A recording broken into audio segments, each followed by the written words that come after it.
Charles Spurgeon said the highest testimony to a godly man is when his enemies can find no fault. Herschel Hobbs said Christians are not called to fit in, but to stand out. Romans 12:2 says, "Do not be conformed to this world, but be transformed by the renewing of your mind, that you may prove what is good and acceptable and perfect will of God." When we look at this passage of Scripture, I cannot help but to imagine how Daniel was all alone, basically knowing that the decree that they had just given would, in so many ways, not only affect his people, but himself. We think it's just about Daniel. And of course, Daniel was the one that it was targeted towards.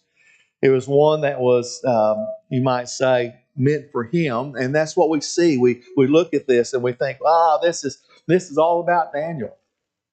But Daniel was one that was living a life as a captive, one that was carried off into captivity. And even though they were trying to trap him, it would also affect all the other children of Israel that was living there in Babylon. So many times we will look at something, we just completely overlook the impact that it has for others. Sometimes we think that what happens to us, it just happens to us alone. But the things that happen to you are the very things that will happen to others as well.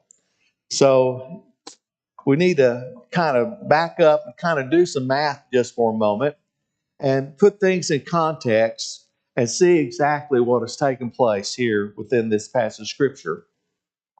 When we do the math, we see, if we remember that the first captivity when the children of Israel were being carried off to Babylon by Nebuchadnezzar, that the date was 605 BC.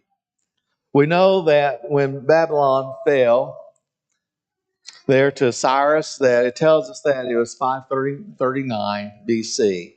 That means that Daniel would have been living there in Babylon, if you do the math, for 66 years.